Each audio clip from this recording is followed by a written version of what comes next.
Welcome in, ladies and gentlemen, to another edition of All Access AM. I'm Billy Embody. Thanks for joining me on this Thursday. Two special guests joined the show with us this morning, but I do want to say it's incredible some days, and I don't know if you guys run into this from time to time when you're out living your life or running up your day. We got up early this morning after working a game late last night, went to the gym, got coffee, not only for myself, but brought the wife home a little la la land, took the kiddo to school. We get lined up. We have the show already pre planned. We've got two great guests. We had everything all lined up. And guess what? Camera didn't work. Takes a simple restart of your computer. And we have now restarted the show, of course, but just a couple minutes late for you guys this morning. So sorry about that. But what is it, as they say, the best laid plans? Well, some teams in the ACC certainly dealing with some of those issues with their best laid plans that have now fallen apart. We'll talk about the ACC basketball race for the NCAA tournament as seeding kind of gets lined up and pretty locked in for the most part across the league with Jamie Shaw in just about 5 minutes now, as he will join us representing the On3 network. But we're not done there as well. Nathan Breisinger will join us from the On3 network as well to break down Pitt as they get into spring ball already. Pitt Sports Now is where you can find his work. He'll join us at 9:30 a.m. Eastern time, and we appreciate you guys for being with us. But Jerry Morphew, this is a great segue. Good morning, Billy. Bad outcome for the home team last night. And yes, he means the SMU Mustangs as they lost in Moody Coliseum to Miami 77-69. The number 22 Hurricanes showed why they're an NCAA tournament team, controlling that game the entire way, having a lead early, never giving SMU one single second of a lead. Really disappointing for Andy Enfield's squads. And you could say what you want about BJ Edwards being out and the impact that he's had on this team over the last 2.5 games that he's missed. And that is valid because he is that good, apparently, as we're watching them completely fall apart offensively as well. But when you look at what SMU has put out the last two complete games at Stanford, at Miami, it's not good enough from a pure effort level. And I think that's what this team is trending towards being remembered as, is a team that had all the talent in the world, but could not put together a consistent season because they lacked the consistency in commitment and playing at that high level of basketball you have to in the ACC. And we see that at times, right? Like NC State is sliding right now. They're a team that their best laid plans certainly kind of falling apart here in a way. Louisville's battled that a little bit. They've also had the injury with Michael Brown, all sorts of things that go wrong in terms of college basketball. Heck, Cal just beat SMU last week in a huge home game and then basically blows their shot at an NCAA tournament by losing to Pitt a couple days later at home. So that is the college sports world that we live in right now, is how do you manage to bring that consistency out of these teams?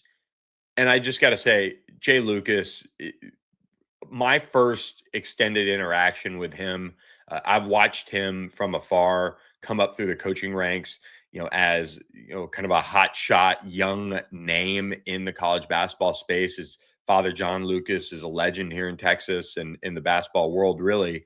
And he stayed patient for that first coaching job. And you see why all that waiting has now paid off.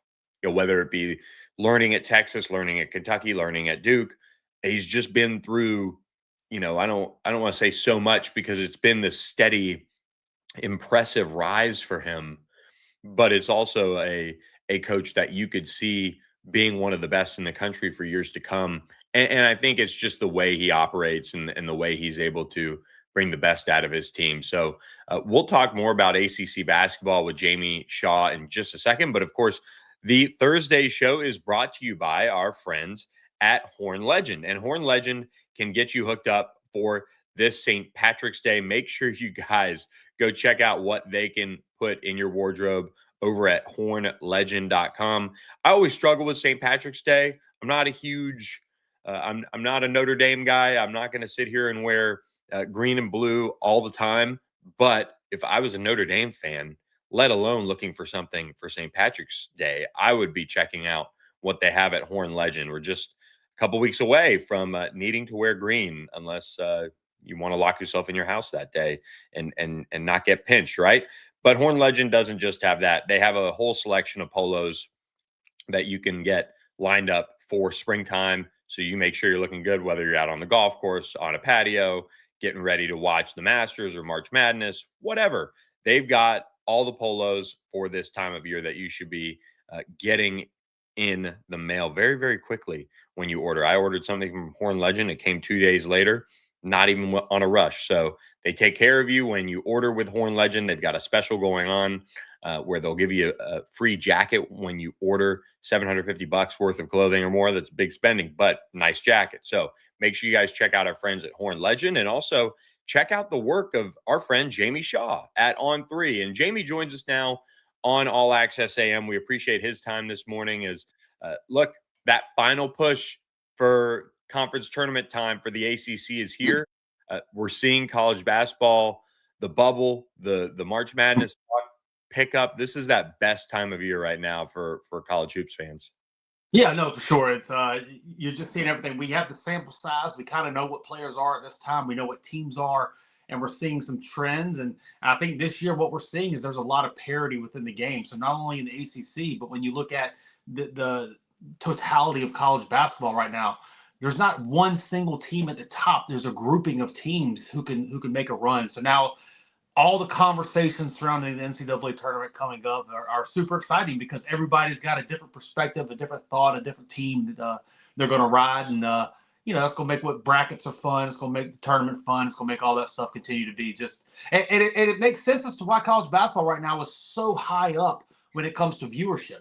I mean, everybody's watching because there's so much excitement. And you have superstars in the game again with all these freshmen that are playing and guys coming back at NIL that didn't go to the draft that could have possibly. And it's just a great time to be a college basketball fan right now.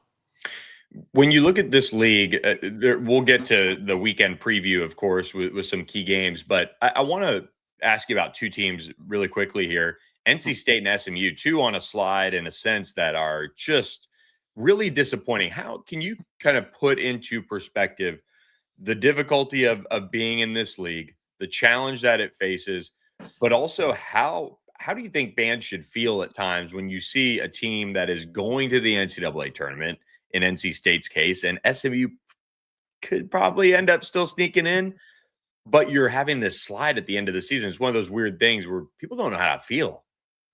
Well, once tournament play starts, everything resets.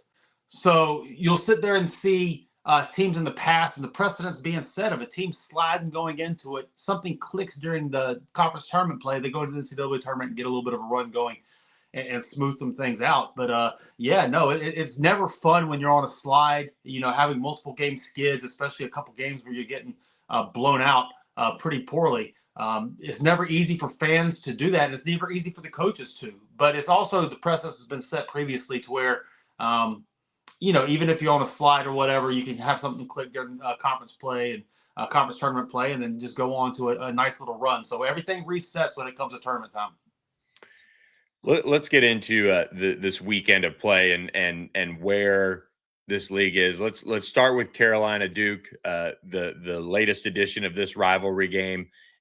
Doesn't really impact things in a huge way, from an overall ACC seeding and things like that. But just an opportunity for Carolina to kind of finish strong here and be locked in, and kind of make their final push for seeding for March Madness.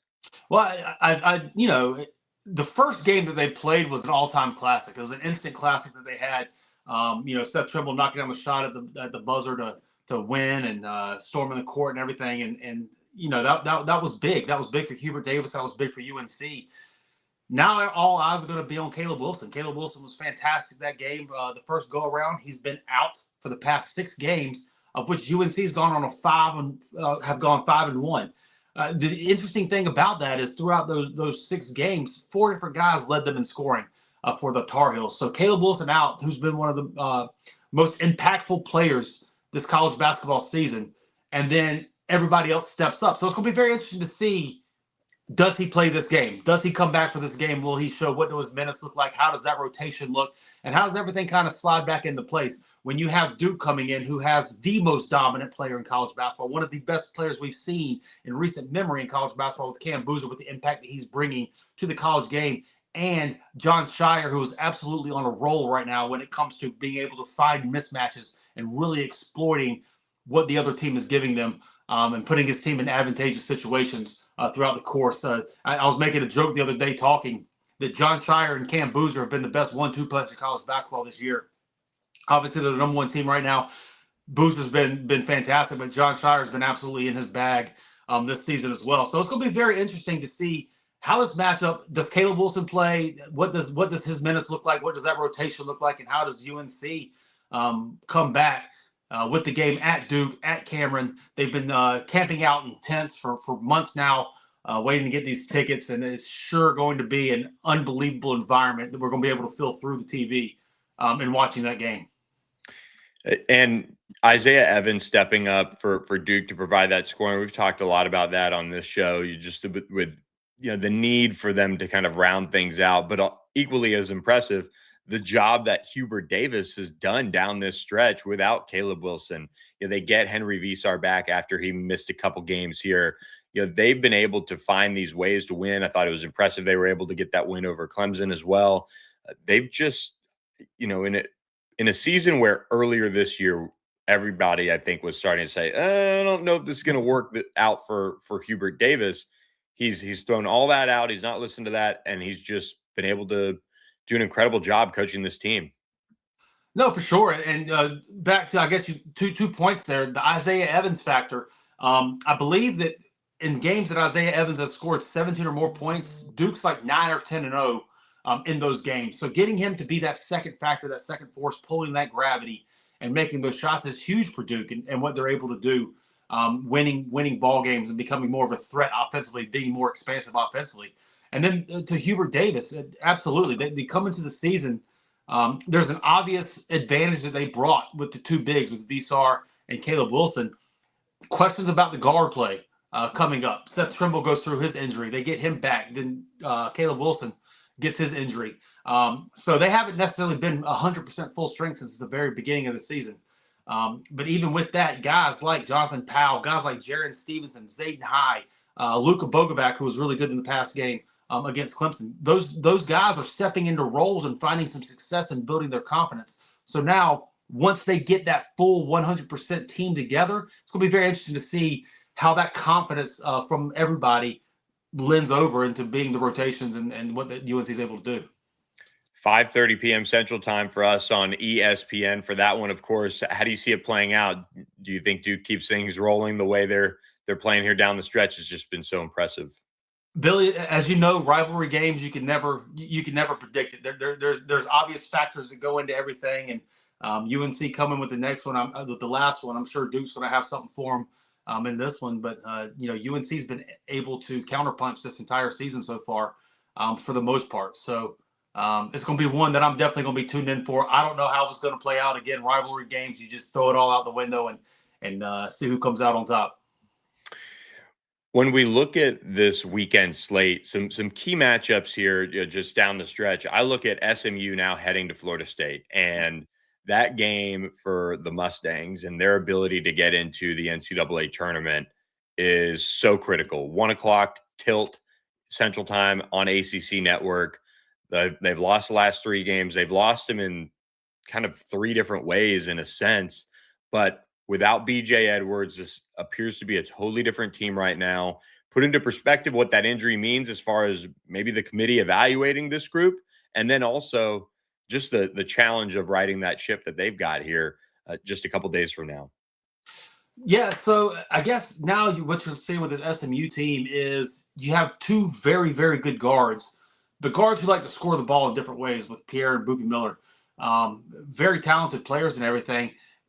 They're going to need to get, I guess, ball movement, continuity, and all that type of stuff within the offense, and to be able to get more out of the other players on the floor at that time. I think both of them have had 20 points in the last couple of games, and maybe everybody else kind of hovering between 11, 9-8, and on down from there. So getting more out of their guys, keeping the ball hot, keeping everybody involved in the offense will be very interesting to see how that plays out. But also, just from a standpoint, they're going to have to defend the three better, and they're going to have to rebound better. SMU coming in, they're giving up a lot of threes. Obviously, this FSU with Luke Locks, they're looking to shoot threes as well. They're going to have to defend against the three better, and then rebound the basketball. It's as old as time when it comes to key points in winning basketball games. You can go all the way back to since they were playing in peach baskets. Rebounding the basketball wins you ball games. SMU is going to have to rebound the basketball better.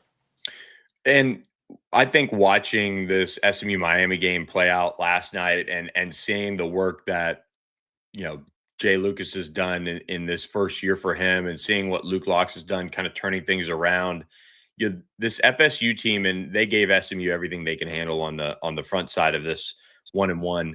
When you see these rosters that have been put together from an athletic perspective, that are at least now in FSU's case starting to click, and then in Miami's case really clicking, do you notice any similarities from a scouting mind that stands out to you?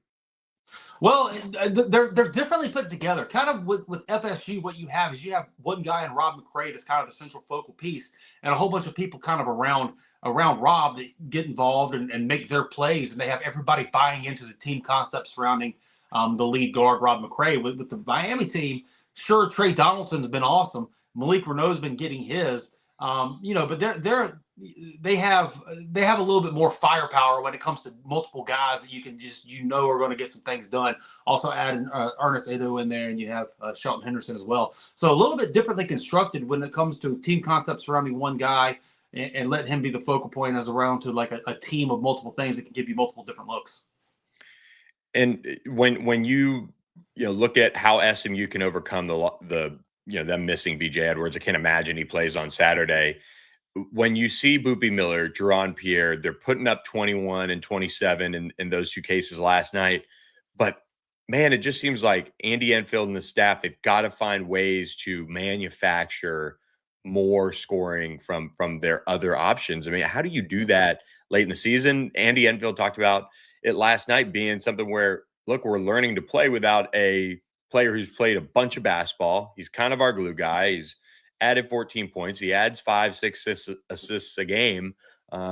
They're just kind of listless offensively right now.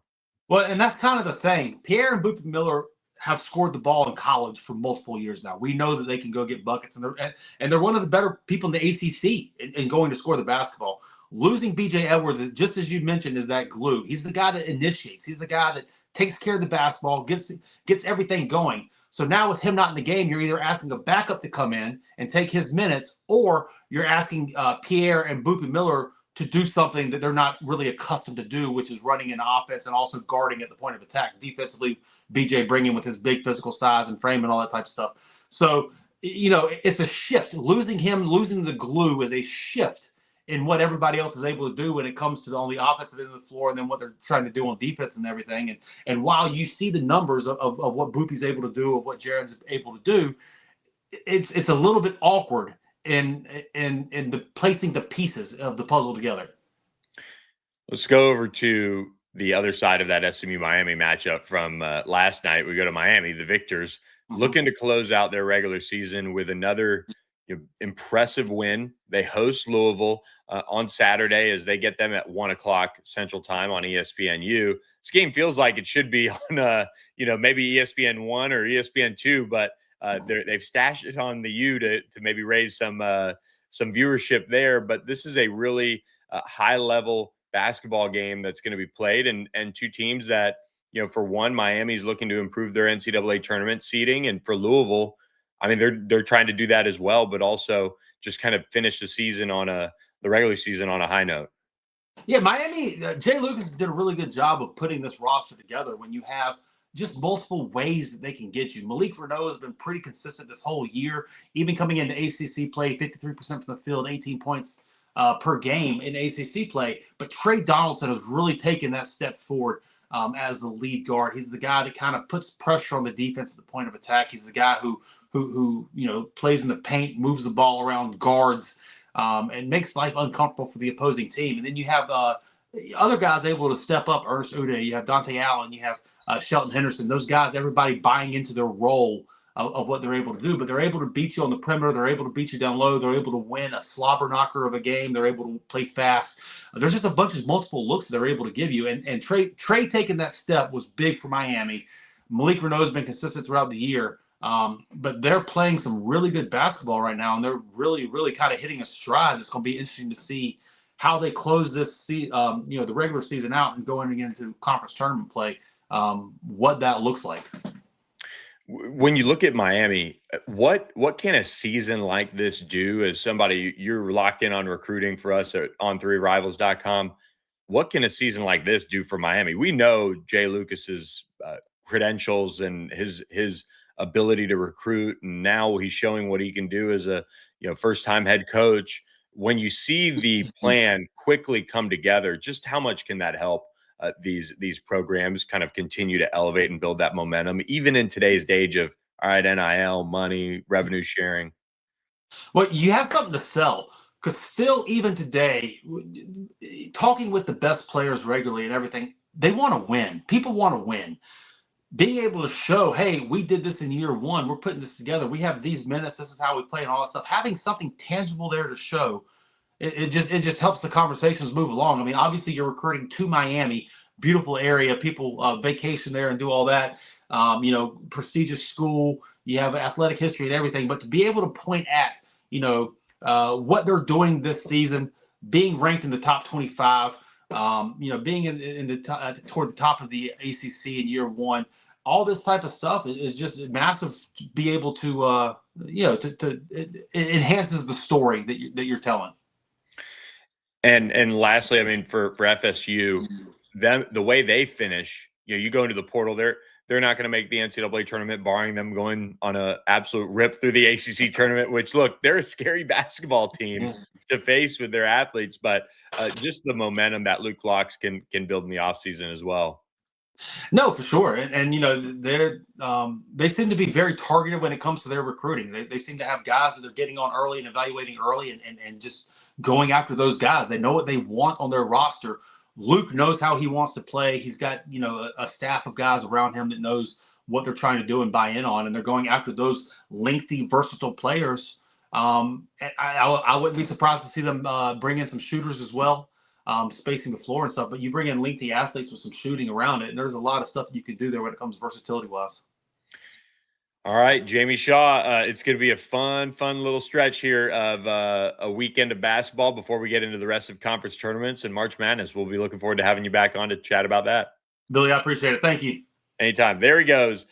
Jamie Shaw joining us on All Access AM. We appreciate him for stopping in with us on this Thursday. We appreciate all of you guys who are tuned in with us. We are live 8 to 9 a.m. Central Time, Monday, Wednesday, Thursday. And you can catch us as well on Apple and Spotify podcast playlists. Make sure you guys support our sponsor, Horn Legend, as well. And click on the link in the bio for more on what Horn Legend can do for you. And, of course, also want to remind you guys that we have our friends at Sportsmo. And I bring that up because college basketball is heating up, and your team is going to postseason play in the NCAA tournament or NIT. Or maybe they're not. Maybe this is the final weekend, or you have these last couple games with your conference tournament. Download Sportsmo today.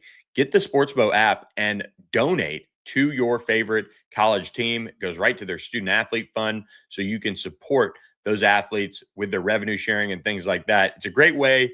They've also added the head-to-head feature, which means you can battle each other out for bragging rights over opposing fans. So you can bet your favorite friend of a college team and say, hey, I think SMU is going to come out on top against FSU. Oh, yeah? Well, if SMU wins, $5 from you, which is literally taking it out of FSU's fund, would go from your friend, and vice versa if the Mustangs don't pull it off this weekend. So consider that. Bring them in and check out what Sportsmo is all about today. College basketball hits different with Sportsmo. You tap, they score. You pledge, they drop a 3. You give as a group, they win as a team. At this point, you're not watching a game, you're in it. Download the app, fund your wallet, and get in the game. Download Sportsmo. Power the play.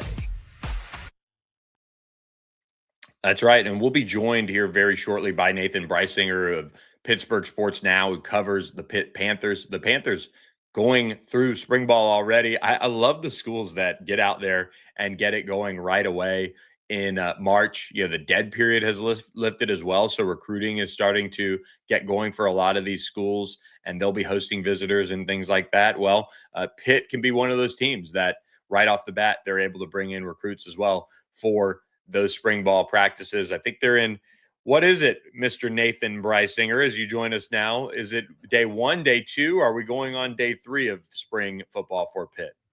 Hey, Billy, first of all, thanks for having me. How are you? Good, man. Thanks for coming on. Absolutely. Yeah, we're heading into day 3 on Friday. So 2 in the book so far. And man, did the last 2 months fly by this offseason. I mean, Pitt was in the bowl game December 27th. There was teams playing obviously after that with the playoffs and whatnot, but it flew. It really does. I can't believe we're already through February, let alone some schools starting spring football. I saw Clemson's back at it, I think, Arkansas, South Carolina. I mean, we're in it now. And for you, let's do this. We're probably going to do it a little backwards, but that's okay. What are some of your initial impressions of the Panthers now that they're back on the field, and some of the key storylines you're watching in spring ball? Yeah, I think, they've looked good. I mean, but you have to take with a grain of salt because it's so early. There's a lot of moving pieces with Pitt, and you look at the roster and the way things sort of turned over from last year. Couple of big pieces that left for the portal. Couple of, they brought in 16 scholarship guys from the portal. They have 4 new assistant coaches. I think that's one big thing to watch for. New defensive coordinator. He was with the program, coaching the safeties for 8 years. Corey Sanders, internally promoted, now taking over the roles there for Randy Bates, who retired. New safeties coach, Harlan Barnett, also the assistant head coach there as well, came from Northwestern, longtime Michigan State coach. Brent Davis at tight ends, was at Virginia Tech last year, longtime Army offensive coordinator, and then Mike Prefer, the special teams coordinator. So those are a couple big keys right there, watching those coaches and see how they're sort of molding their units so far in spring. I think that's been the one thing I definitely have been watching for over these first couple of days, especially the special teams, because we only see about 30 minutes of a lot of practice time. And a lot of that time we do get to see like special teams. And like for Prefer's case, we get to see who he's working with back at kick returner, back at, what's going on with the kicking duties, what's going on with the punting duties, because everything's pretty much new in that room. And then on top of that, you have to look at the quarterback situation. Mason Heinschel's coming back as a sophomore. What type of steps is he making? I will say it's 2 days into practice. It's spring camp. It's early, but man, he looks so sharp. He's throwing the ball with a lot of zip on it. He doesn't take a pass off. Never any lazy passes. Now behind him, there's a lot of questions, just with the depth, the way things are looking. And that's the case with a lot of these units as well throughout the roster. One piece I've been wanting to chat with you about is Mason Heinschel, kind of under the radar in a sense from what I look at as the end of the season. We saw what happened with Darian Mensah. We saw some of the portal movements around college football at the quarterback position. What did you hear on your end as far as getting him back and locked in? Because, there was no fanfare. There was no like, hey, I'm back or locked in again. Is that obviously maybe a little bit of a Pat Narduzzi style with how he's going to approach things? But the retention of Mason Heinschel, man, they should have been running billboards and banners, I feel. Yeah, that's obviously a huge retention piece. Like, he's your face of the program for at least the next, hopefully, 2 years at least. He did post something, but like not until like January, like basically right before the portal was about to close. And it was like, why are you posting this now when you could have done this at least 2-3 weeks ago? But it was a weird process for Pitt this time around. Things moved kind of slowly. They took their time with some things. There was guys that hopped in the portal that maybe you thought weren't late in the portal process when the window was open. There were some guys that were on the fence about it, and then they struck some deals, and obviously to get them to come back late in the process, right before the portal closed. So for Heinschel, yeah, that was a huge piece.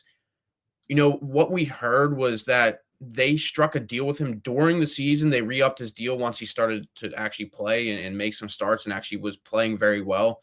So they did something during the season that sort of locked him in for 2026. But what we heard is there's still things that could happen in the portal that could change his mind just because he's locked into a deal here.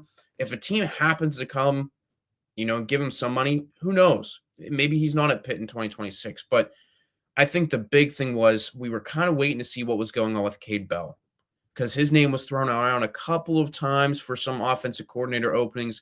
Clemson a little bit. Florida was the top one for a little while, even Florida State for a little bit. But once Bell was sort of reassured that he was staying in Pittsburgh, I think that led to Heinzel being like, okay, for sure. But Heinzel spoke on Monday and said that he's always wanted to be here. So there really wasn't a whole lot of thought. He just took that first couple of weeks after the bowl game to debrief and sort of reset himself. So, but yeah, it's a huge piece to have back in this offense for Pitt. And the Panthers have to kind of reload, it feels like, around him. Just kind of watching some of the portal departures. How would you grade out Pitt's ability to retain and we'll kind of focus there first, especially pieces offensively around him, because I feel like, at least from an outsider's perspective, you look at a team like NC State, CJ Bailey, yeah, they got him back, but you also lost like a Hollywood Smothers. So how did Pitt do in some of those areas as far as keeping the talent around Mason Heinzel? I think the one thing in terms of the weapons around him, same thing with Mason. They kept their young freshman, rising sophomore running back in Jakirian Turner. That was a huge piece to maintain and get back on the roster, and they did so because he could be really good in the ACC for the next 2 to 3 years. He has great burst, is a really fun player to watch. But then the receiver core was a big hit. Now, some of those guys were already set to graduate, along with running back Desmond Reed, who really didn't play much in 2025. So I don't even view that as a super big loss because he wasn't in the picture much last year. But I think the one big one is Kenny Johnson. You lose him to Texas Tech. He was sort of your number one receiver, a little bit of a bigger body, can go make some contested, tough catches. Was still working on his route running, so there was still some growth there, but he was up there as probably arguably your number one receiver on the team and had a chance to come back for a senior year and finish things out in Pittsburgh, but he went to Texas Tech, a team that obviously does so well in the portal. But when you look at who they replaced, the receiver room lost 3 of their top 4 producers from last year. They didn't replace it with much. And I think that's what's left a lot of fans and a lot of people skeptical about this team is they brought in Malik Knight from Western Carolina, which is where Cade Bell was. And Pitt has done a really good job of bringing in, sort of building a little bit of a pipeline, almost like it's their farm system down there at Western Carolina, because Des Reed was from there. Raphael Williams, who had a great year last year at receiver, was from there. Sincere Lee, who is back this year at receiver, who was hurt all last year, was there as well. So Knight had a productive year at the FCS level a year ago with 700 receiving yards, 7 touchdowns. So the production's there, the consistency there. He has some speed. He's a little bit bigger at 6'1" for what Pitt likes to use in the receiver room, but will it translate? It's worked for a couple of these guys, but will it do the same for Knight? We don't know. But the rest of the receiver room, they're banking on young, homegrown high school talent. They brought in 7 receivers in the last 2 high school recruiting classes. They're looking for someone to step up in there. And I just don't know, there's been some guys that showed some flashes last year, Bryce Yates, Tony Kinsler, but we'll see where the development is. I think Kinsler looks really good in spring. He's one of the top guys in that unit so far throughout the first couple of days. And then Kateris Hicks returns for Pitt, was one of their top receivers last year, top 3 or 4. And he was the Louisville transfer from a year ago, so he'll be in the mix. But really, as a guy that you can really reliably go to, right now they just don't have that. Running back, they're okay with Turner because he's back. He's really shown that he can be a number 1 guy. They lost Joel Goff, who was a guy you could have brought back. I think that one, you would maybe like to keep him, but he was out the door pretty quickly at the end of the regular season. And they brought in some veteran experience in Western Kentucky's Lavelle Wright, a little bit of a more power running back. Again, a little bit different from the system they like to use. They like their quick backs, but Wright brings some power, had 10 touchdowns last year. So that's a nice little combo you have there with Turner and Wright. And then they're looking at some redshirt freshmen there to continue to be healthy because they dealt with some injuries last year and stay healthy and be impactful in the running back room. defensively, it seems like some talent, obviously left the high profile one, Rasheem Biles, of course, but there's just seems like this Pitt defense, is going to have new faces step up. One guy, Braylon Lovelace, is somebody that is expected to help out in that role at outside linebacker. What have you seen from him as he's, one of these vocal leaders that has to really step into that role and really, probably take a backs against the wall mentality where, people are going to say things about, Pitt's defense without some of these key guys, but, they're a hard-nosed bunch and they want to reflect that. Yeah, I think the first thing I want to touch on, though, is to talk about Rasheem Biles. I mean, that's your biggest loss. Huge. Hands down. I mean, you look at Francis Brew at D tackle. I mean, that's one you'd like to have back for sure because he was only going to be I believe a junior, so you still had a couple more years of him. But Biles is probably going to be an All-American in 2026. He's that good. He plays so well. He's a difference maker on defense. But Lovelace, he's got a little bit of that to him. I mean, he had a big 100-yard pick six last year against Georgia Tech. He had another interception on the year. He has 3 or 4 defensive touchdowns in his career so far, 2 pick six, a fumble recovery return for a touchdown in his freshman year at Virginia Tech. So he has those abilities. Now, last year, he was slid into the middle linebacker position, which is not sort of his natural fit because they graduated 2 guys from 2024 there.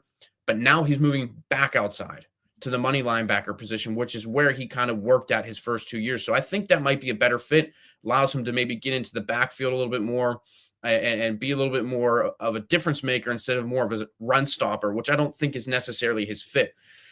This is going to be a huge season for him because he's a senior. He's from Pittsburgh. He's a Whitfield guy. Whitfield high school football is a big deal. He's stuck it out. He's been here for 4 years. He's been an impact player pretty much all 4 years, one way or another. So this is his defense. Like, this is his team. He was a leader at the Mike position last year, just being a guy who has to call the plays. Now, obviously, you're bouncing outside. He could still play inside if they need him, but he's going to be a critical piece of this defense. And then beside him, a middle linebacker, Jeremiah Marcelin's back healthy. So that's where, they're probably looking to start Marcelin and then Lovelace on the outside at money.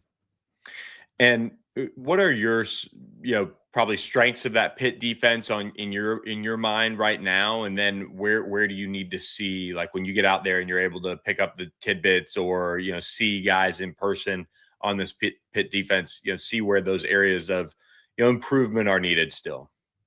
Yeah, I think 3/4 of the secondary is a strength for this Pitt team. Specifically, the cornerbacks, I think, could be really deep this year. Now, obviously, that's got to translate into the season, but they have a lot of different guys that can step in and play and have a good rotation there.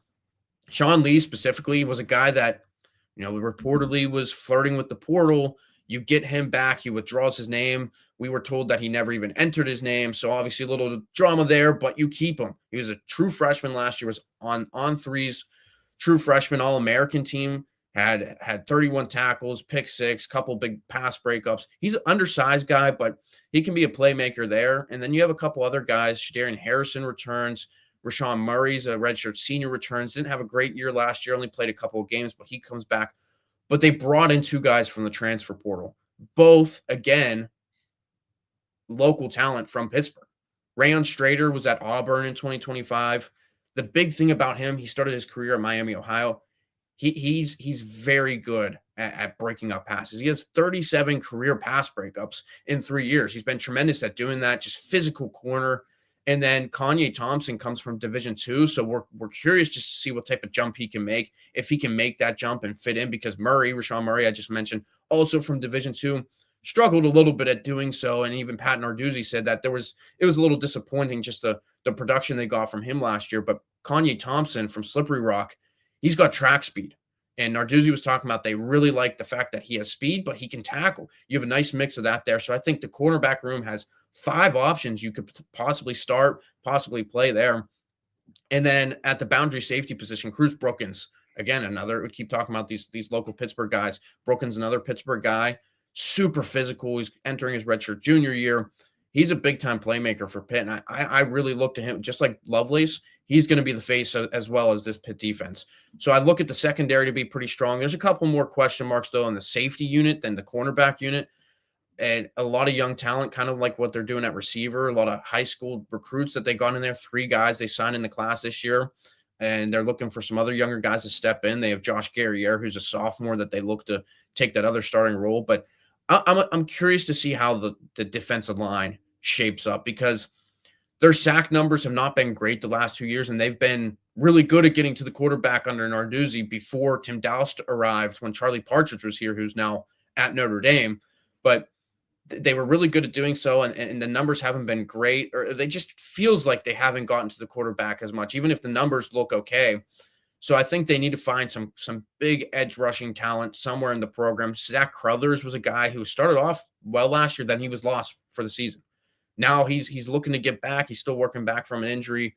Isaiah Neal was a guy that was at defensive tackle. He bounced out to the edge because of injury issues. He had to be pushed out there, and he did a good job. He's a little bit of a bigger edge, but a little bit of a smaller tackle. So he's kind of a tweener there, and he does a good job.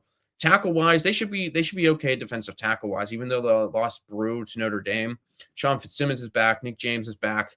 Some veteran pieces there, and then they went to the portal.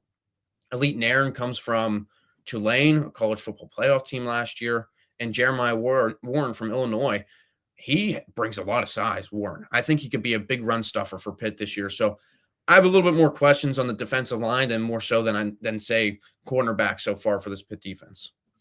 You know, you guys do such a great job covering it wall to wall at Pittsburgh Sports Now. Tony Forney, the true freshman safety, one of those players that you're kind of high on. It seems like a flip from Missouri. So Pat Narduzzi getting it done on the trail. What are some of those maybe true freshmen that are going to get opportunities here eventually to really step up? See that? I mean, you're spot on with Forney, because hey, I'm reading. I'm just the playbook here. Absolutely, and I said in the one article, I think like this could be one of the sneakier flips, under the radar flips in the entire country recruiting class. And Pitt, even Narduzzi by his own admission, says we don't care about rankings. We don't care too much about how things shape up and where we stack against other programs across the country. It's not that big of a deal for them in that sort of sense, but it is for the fans. Like, a lot of people love to read, the rankings, the stars, and Forney was a very well recruited, player. He was in the SEC with Missouri, and then all of a sudden Pitt flips him. But I don't think a lot of people realize that Pitt flipped him from Missouri. So if he comes in and steps in, I think that could be one of the best flips that Pitt pulled off in the entire country, in the entire recruiting class, because there's a need. There's a spot open at safety. There's a spot for the third guy. So Forney's a guy that could, I think, really step in, and he's already received a lot of buzz, through the first 2 days. Probably the guy we've heard about the most as a true freshman. The other guy that I'm really high on defensively is Marcus Jennings. He's a linebacker from Cass Technical High School in Detroit, Michigan. He's got the length. He's 6'2", 200, roughly 200 pounds. He moves sideline to sideline very well. I'm curious where he fits in the linebacker picture, because they have a lot of pieces. I don't know if they're deep there, but they have a lot of pieces just to work with. And Joe Bowen's the new linebackers coach there. Forgot to mention him earlier on when I was talking about the assistant hirings. So he's got a lot of guys to figure out where they go. Talked about Lovelace moving back outside. Jennings, he has a history of playing safety, so he could be a star, sort of a field linebacker, playing a little bit more in coverage. I really like, his promise and his upside. Offensively, I really like Rodney Dunbar. And the reason I like him at wide receiver is because he's 6'5". He does not fit the mold really at all of what Cade Bell and JJ Laster look for in receivers. They look for guys who are 5'11" and smaller. That's just what they do. They look for fast guys. Dunbar has the size. He can catch the ball, be a contested catcher, but also he's got quickness for a bigger guy. You don't find that very often for that type of size, more of a quick in and out of the breaks. But that's the thing he wants to work on, Dunbar, when he was talking to us. So I'm really curious and intrigued to see what happens there. And again, they got a couple other receivers. I think Dylan Wester, we saw him returning some kicks. Man, he's got some speed. I really like the speed from Dylan Wester. So who knows? I think it's going to be a little harder for him to get through the mess that's sort of at wide receiver, for lack of a better phrase.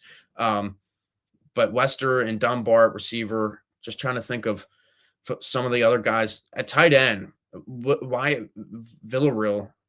Believe it's a tough last name to say, but he's from Salina, Texas. He's 6'5".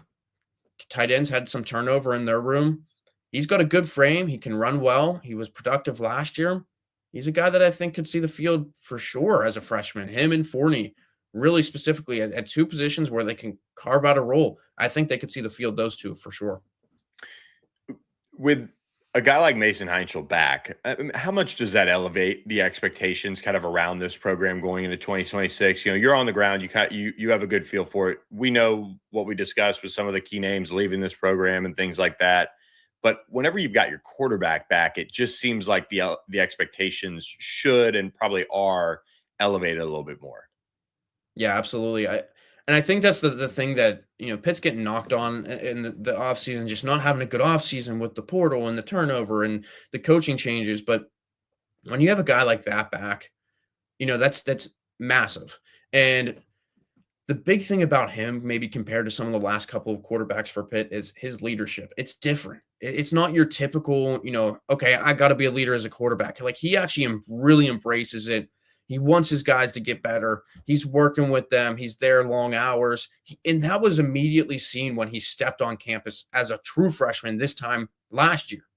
So now he's taking and elevating that next step. And, we talked to him, like I said, and he was just like, all the downfalls and the shortcomings at the end of the year last year, losing 3 of the last 4, that's all on me. Like, I got to make better plays. And I think that's the thing with him is Eli Holstein, not to throw any dirt on him, but I just don't think he was able to elevate as much in big time scenarios. Like 2 years ago against West Virginia, he had a big game to step up and had a couple big touchdowns, but he didn't do that much towards the end of the year. And then he got hurt. Then to start this year or 2025, had a couple bad losses, untimely turnovers, couldn't lead comebacks. Heinzel showed that he can really make a play when it matters. And I think that's going to be a pivotal component of this offense is you have a quarterback that can really go make plays, but also get the ball to your receivers. And there's just a nice mix with this offense right now. And I think it's going to be an offense that flies a little bit under the radar heading into this year just because Heinzel's back. All right, let's shift gears for just 1 second. And I probably should have led with this because it's probably going to be a bad note. Pitt basketball. Jeff Capel, the job and just where things stand there as the season comes to a close. What's your high level view of where things stand with Pitt basketball? And is there any chance that a change is made? Yeah, I think there's a chance. I think it's, just from just like kind of the feel I have right now, it's 50-50. Like, it seems like it's leaning in the direction that he could be out the door.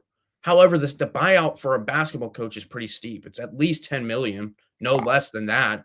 He has still several years remaining through 29-30. So it's a tough move to make. And Alan Green obviously is probably sitting in his office with the people around him and the decision makers saying, man, this is huge, tough decision, because obviously Pitt, like many college programs, not in the best financial position, running a deficit again last year, as a lot of programs are. And they're working on a big capital project, Victory Heights, that's supposed to tailor towards the volleyball and gymnastics and wrestling programs. That's running them, steep cost there. But I think, there's been a lot of consideration towards this right now. And from some of the things we heard, that there are some money people at Pitt that have been raising some money to potentially help with the buyout. But we're heading into Saturday where it could be his last game. If Pitt loses, they're done. It's a must-win game for them, and I think this could possibly, we haven't heard anything for sure, substantial just yet, but I think it could be that it could be his last game in Pittsburgh. 8 years, and you're 11-19 overall, 4-13 in the ACC. You're stepping backwards. The only thing that I think could save him and Alan Green's eyes are a few things. One, they really had a lot of misfortune this season with a couple of injuries. They brought in Deshaun Jackson, who was supposed to be their starting big, had a heart condition, was out all year. That was a tough loss. Another big had knee surgery. One of their leading scorer, Brandon Cummings, was lost for an ankle injury, had a procedure a couple of weeks ago. So you dealt with that. On top of that, you have a great recruiting class coming in, top 15 in the country coming in, 3 guys that are in the top 100, 110 ranked players in the country. And then the last thing is Pitt added a GM before the season, Jay Kuntz, and he really didn't get to put his fingerprints on this year's roster.